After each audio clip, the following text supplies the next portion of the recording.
أعوذ بالله من الشيطان الرجيم. بسم الله الرحمن الرحيم. طاسين.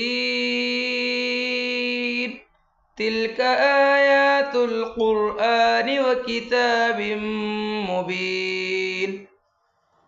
هدى وبشرى للمؤمنين الذين يقيمون الصلاة ويؤتون الزكاة وهم بالآخرة هم يوقنون. إن الذين لا يؤمنون بالآخرة زينا لهم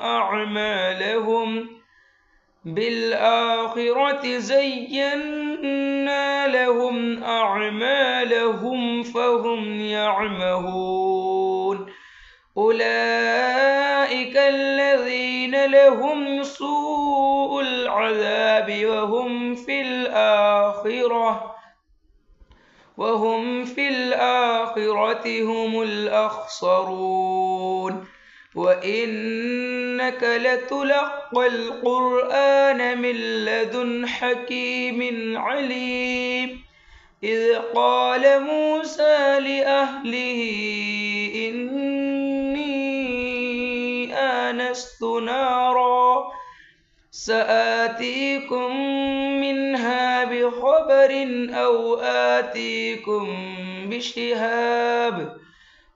آتيكم بشهاب قبس لعلكم تصطلون.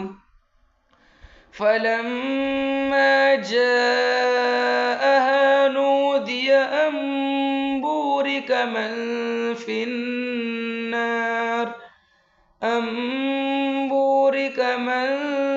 النار ومن حولها وسبحان الله رب العالمين. يا موسى إنه أنا الله العزيز الحكيم. وألق عصاك فلما رآها تهتز كأنها جان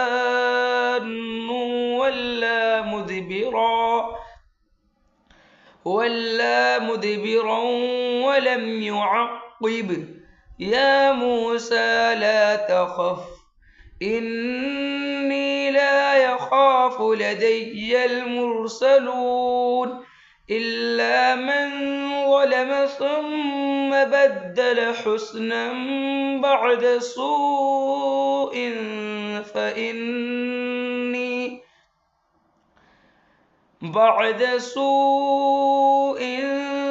فإني غفور رحيم.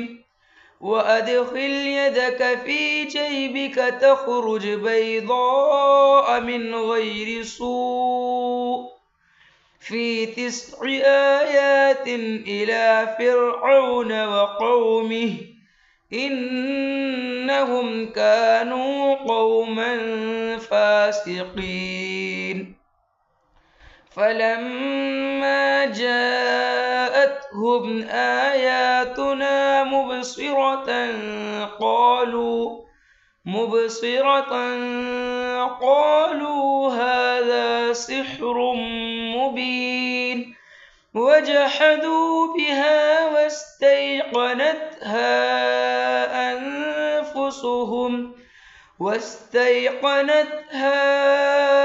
أنفسهم ظلما وعلوا فانظر كيف كان عاقبة المفسدين. صدق اللہ العظیم. السلام علیکم ورحمۃ اللہ وبرکاتہ. ترجمہ قرآن کے سلسلے میں آج ہم الحمدللہ اللہ کی توفیق سے نئی صورت کا آغاز کر رہے ہیں. سورہ نمل 27ویں صورت ہے قرآن میں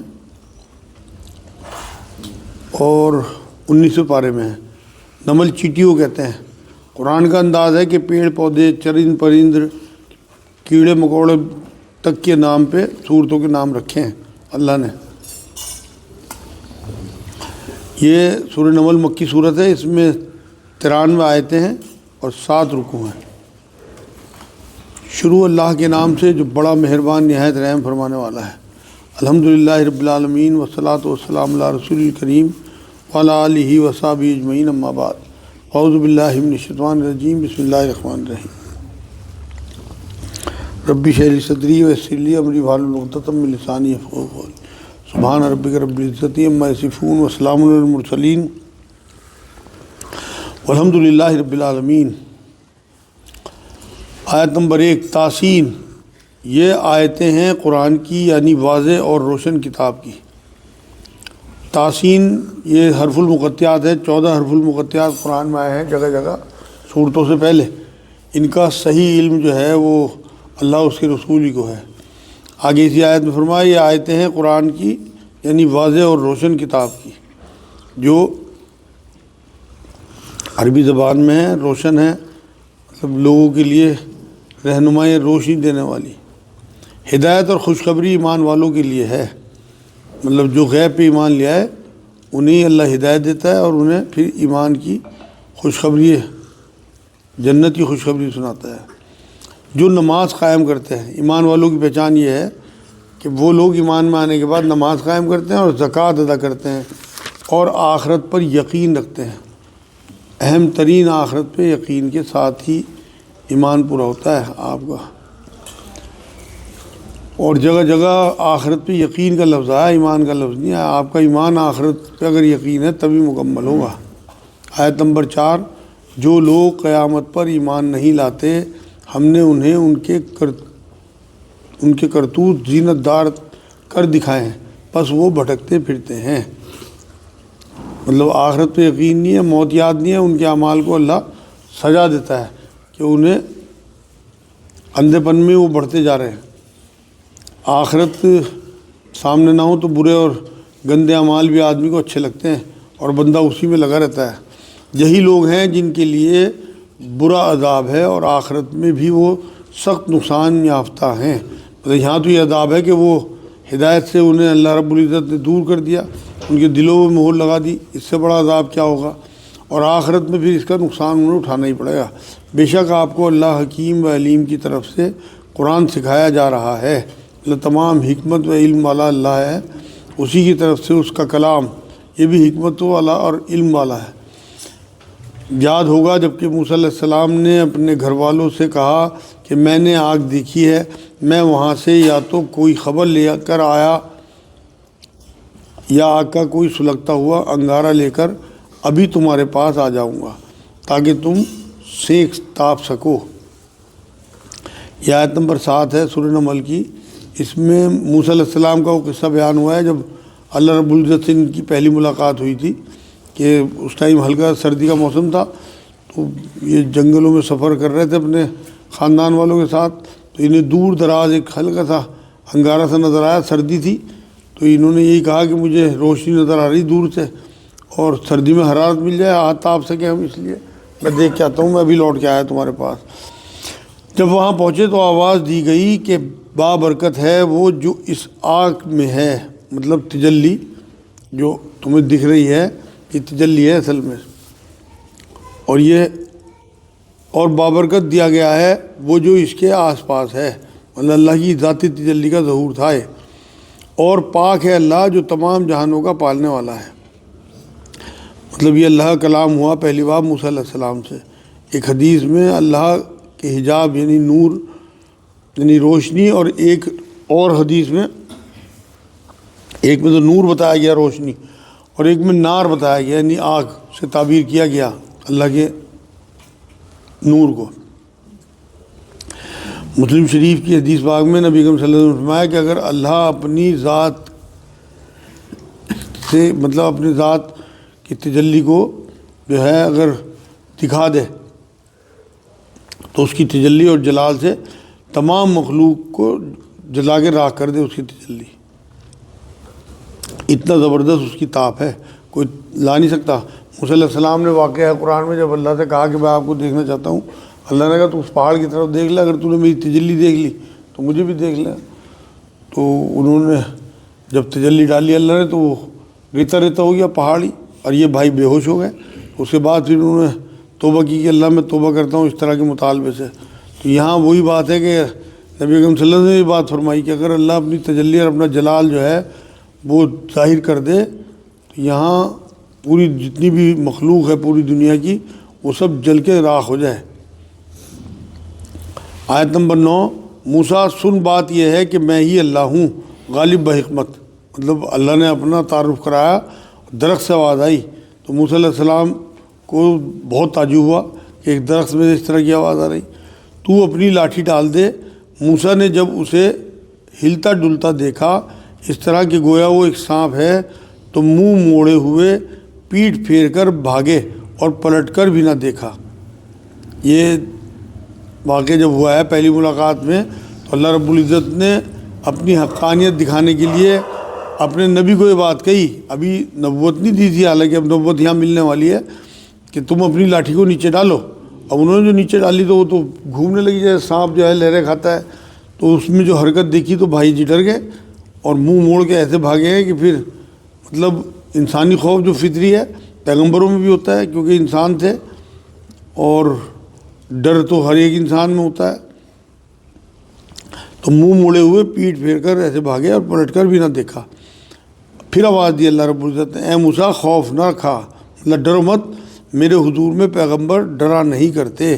یہ پیغمبری دی گئی، یہاں انعام کیا انہیں کیونکہ وہ اللہ کی نگرانی میں ہوتا ہے پیغمبر، اس لیے تم ڈرو مت اور تم میرے پیغمبر ہو۔ لیکن جو لوگ ظلم کریں پھر اس کے عوض نیکی کریں اور برائی کے پیچھے تو میں بھی بخشنے والا مہربان ہوں۔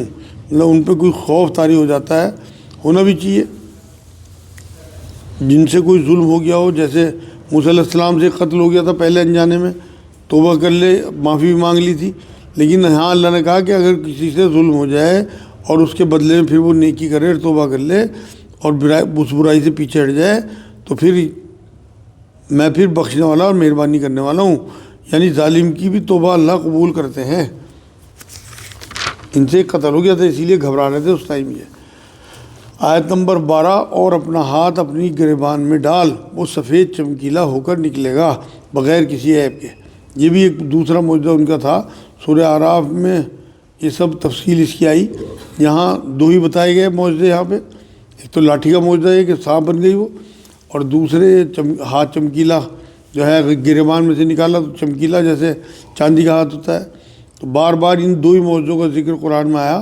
سورہ اعراف 130-33 میں 7 معجزوں کا ذکر ہے ان کے جو گزر چکا پیچھے بغیر کسی عیب کے۔ تو 9 نشانیاں لے کر فرعون اور اس کی قوم کی طرف جا، یقیناً وہ بدکاروں کا گروہ ہے۔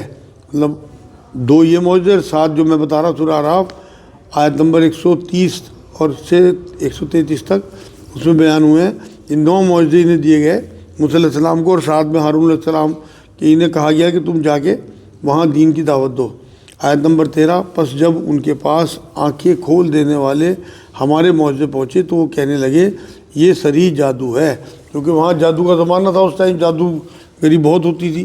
تو جب انہوں نے دربار میں جا کے فرعون کے افرونیوں کے بیچ میں اپنے معجزے دکھائے تو انہوں نے صرف یہی بات کہی کہ یہ کوئی معجزہ نہیں ہے، معاذ اللہ یہ تو جادو ہے۔